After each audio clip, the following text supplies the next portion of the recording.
নমস্কার সকলকে, কেমন আছেন? আশা করি ভালো আছেন। আপনাদের ওয়েলকাম জানাই শিহরণের 30 নম্বর এপিসোডে। আজকে আমার সঙ্গে রয়েছে একটি ভয়ঙ্কর ঘটনা, যা আপনারা ভয় পাবেন। আর গল্পটি ভালো লাগলে কমেন্টে অবশ্যই জানাবেন, যেন আরও পরবর্তীকালে ভালো ভালো গল্প আপনাদের জন্য নিয়ে আসতে পারি। তাহলে চলুন শুনে নিই আজকের ঘটনা। আতঙ্কের শেষ ঠিকানা মানেই শিহরণ উইথ কার্তিক। আমরা তখন গ্রামে থাকতাম, অজপাড়াগা বললেই চলে। তখন আশেপাশে বিদ্যুতের কোনো ব্যবস্থা তখনও ছিল না। রাতের বেলা চাঁদ উঠলে আমরা সবাই গ্রামের মধ্যে বড় রাস্তার মোড়ে বসে বিভিন্ন রকমের গল্পগুজব করতাম। এখানে শুধু আমরা ছোটরাই থাকতাম না, গ্রামের বড়রাও যোগ দিত সেই গল্পগুজবে। তাছাড়াও পুতুল নাচ, যাত্রাপালা, লাঠি খেলা, বিভিন্ন অনুষ্ঠান সবসময় লেগেই থাকতো। তো একদিন রাতের সময় আমরা সবাই মিলে বড় রাস্তার মোড়ে বসে আছি। সেদিন আবার ছিল পূর্ণিমার রাত। আকাশে থালার মতো চাঁদ উঠেছে। সেই চাঁদের আলোতে মাঠ ঘাট সবকিছু পরিষ্কার দেখা যাচ্ছে। তো ঠিক এমন সময় আমাদের কাছে কেউ একজন খবর নিয়ে আসে, প্রদীপ দাদু মারা গিয়েছে। প্রদীপ দাদুর অনেক বয়স, 70 ছাড়িয়ে যাবে। তিনি আমাদের রঞ্জন কাকুর বাবা হন। রঞ্জন কাকু স্কুল শিক্ষক, আমাদের গ্রামের স্কুলেই পড়ান। প্রদীপ দাদু অনেক ভালো মানুষ ছিল, গ্রামের উন্নয়নে সব সময় সাথে ছিল। তবে লোক মুখে শুনেছি, তিনি যখন পুলিশে কাজ করত তখন নাকি অনেক বেআইনি কাজও করেছে। তবে সেই সব কথা শুধুমাত্র মুখেই শোনা, নিজের চোখে আমরা কিছুই দেখিনি। প্রদীপ দাদুর মৃত্যুর খবর পেয়ে মোড়ের সবাই দাদুর বাড়িতে যাওয়ার সিদ্ধান্ত নেয়। আমিও মাকে বলে তাদের সাথে দাদুকে দেখতে যাই। তবে সেখানে গিয়ে দেখতে পারি দাদুর মৃত শরীর বাইরে রাখা আছে। বড় ভুঁড়িটা তখনও উঁচু হয়েছিল, চোখ বুজে আছে, যেন খুব আরামে ঘুমিয়ে আছে। তাকে দেখে একটু কষ্ট হলো, চোখ থেকে দুফোঁটা জলও বের হলো। তখন রঞ্জন কাকু বাইরে বেরিয়ে আসে, সবাইকে উদ্দেশ্য করে বলে, আজ রাতের মধ্যে লাশটাকে দাহ করতে হবে। মরা বাড়ি হলে তাতে দোষ লাগে, তার উপর আজকে পূর্ণিমা, খুব তাড়াতাড়ি কিছু করতে হবে। তার কথা মতো গ্রামের সবাই মিলে প্রদীপ দাদুর মরাটাকে তাড়াতাড়ি দাহ করার জন্য ব্যবস্থা করা হয়। আমিও বাড়িতে কাউকে না জানিয়ে তাদের সাথে দাহ কার্যে যাব বলে ঠিক করি। রঞ্জন কাকুর কথা মতো 1 ঘন্টার মধ্যে বাঁশ কেটে খাটিয়া করা, মরায় চন্দন দেওয়া সহ সব রকম গোছগাছ হয়ে যায়। তারপর গ্রামের একদল লোকের সাথে আমিও শ্মশান ভূমির দিকে এগিয়ে যাই। আমাদের গ্রাম থেকে শ্মশান ভূমির দূরত্ব 5 কিলোমিটার, আর শ্মশানটাও অনেক বড়। 5টা বড় ফুটবল মাঠ জোড়া দিলে একটা শ্মশান হবে। আর শ্মশানের পাশ দিয়ে বয়ে গিয়েছে হুগলি নদী।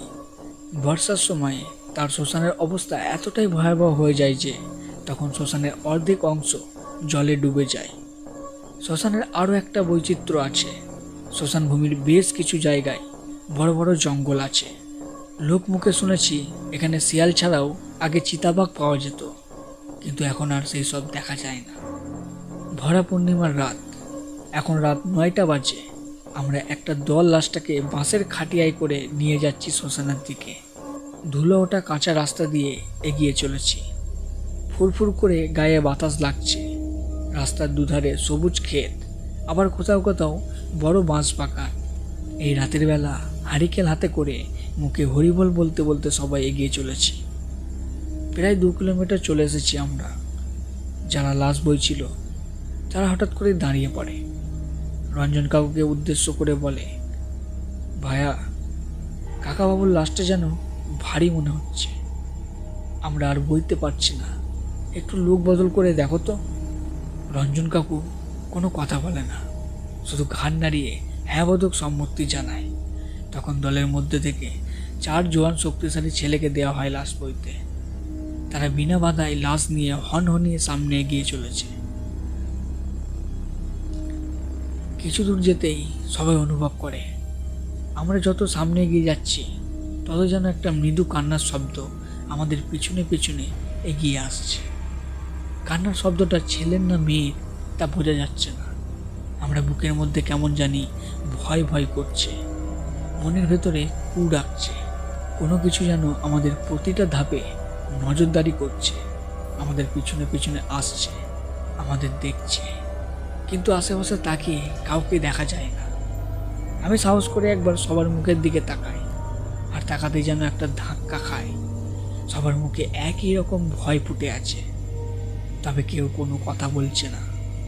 সবাই পাথরের মতো সামনের দিকে এগিয়ে চলেছে, যেন তাদেরকে কেউ সুতো দিয়ে নিজের ইচ্ছে মতো চালনা করছে।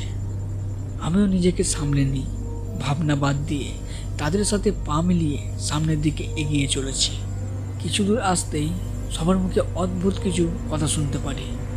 তারা নিজেদের মধ্যে বলাবলি করছে, আমাদের পিছনে কোনো ছায়া যেন এগিয়ে আসছে, আর তার মধ্যে থেকে কান্নার শব্দ ভেসে আসছে। কখনো বা দুর্ভাগ্যবশায় কোনো কথা শোনা যাচ্ছে। কথাটা শুনে আমি পেছনে তাকাই। আমাদের কথা সত্যি কি মিথ্যা তাই যাচাই করার চেষ্টা করি, আর পেছনে তাকিয়ে যা দেখতে পারি তাতেই আমার বুকটা ঠান্ডা হয়ে যায়। পেছনে তাকাতেই দেখতে পাই চাঁদের আলোতে মাটির ওপর কোনো মানুষের ছায়া পড়ছে, আর তারই যেন আমাদের অনুসরণ করে সামনের দিকে এগিয়ে আসছে। ছায়াগুলো ঘন কালো, কিছু কিছু ছায়ার তো কোনো মাথা নেই, অন্ধের মতো তারা এগিয়ে আসছে। এটা দেখে আমি আর পিছনে তাকাতে পারি না। তখনই সামনে তাকায়, বড় বড় পা ফেলে সামনের দিকে এগিয়ে যাই। আরও অনেকটা পথ এগিয়ে চলে আসি আমরা, আর 1 কিলোমিটার পথ বাকি। এখনো চাঁদের আলো ভরপুর আছে, তবে ভয় ভয় ভাবটা তখনও কাটেনি। মাঝে মাঝে দূরের বাগান থেকে শিয়ালের হাঁক ভেসে আসছে, তখন সারা শরীর কেঁপে উঠছে। এখন আর সেই কান্নার শব্দটা আর নেই, তবে লাশ ভাই লোকগুলো বলছিল এবার তাদেরও নাকি লাশ বইতে কষ্ট হচ্ছে, তাই পালা বদল করে আর 4 জন নিয়েছে। তবে এইটুকু পথে বন বাগানটা একটু বেশি, তবুও আমাদের এই 20-25 জনের দল একভাবে সামনের দিকে এগিয়ে যাচ্ছে। তবে বড় বাঁশ বাগানের কাছে আসতেই অদ্ভুত একটা কাণ্ড ঘটে। বাঁশ বাগানের মধ্যে ঝড়ের সৃষ্টি হয়, তার তাণ্ডবে সমস্ত বাঁশ বাগান যেন কেউ ভেঙে চুরে দিচ্ছে।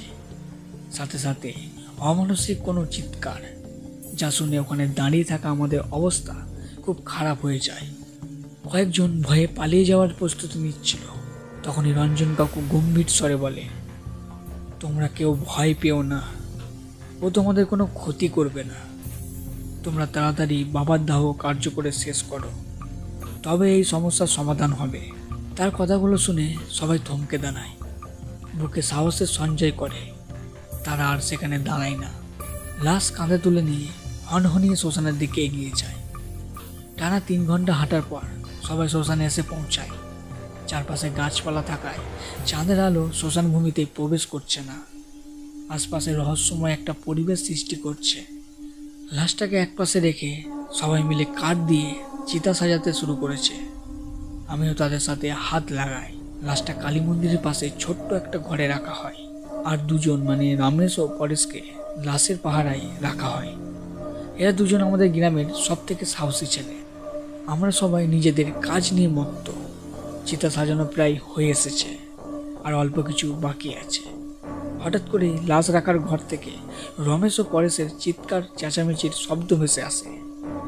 আমরা সেই চিৎকার শুনে রীতিমতো ভয় পেয়ে যাই, আর বাইরে না থাকতে পেরে তখনই তাদের কাছে এগিয়ে যাই।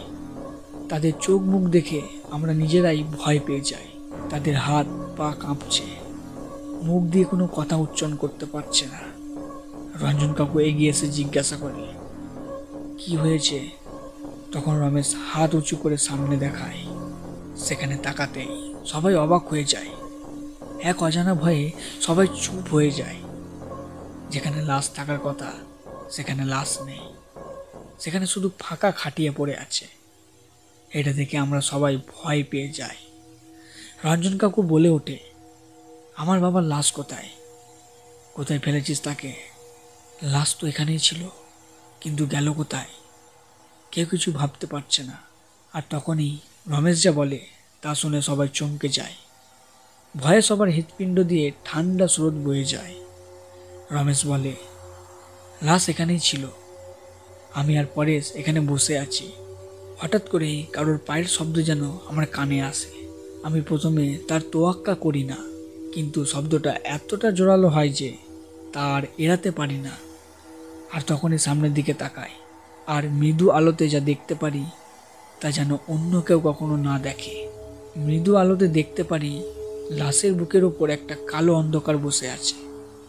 তার সারা শরীরে কালো কালো লোম, চেহারাটা কালো কুচকুচে, মুখের ফাঁক দিয়ে বড় বড় দাঁত বেরিয়ে আছে, আর তার চোখ দিয়ে যেন আগুন জ্বলছে।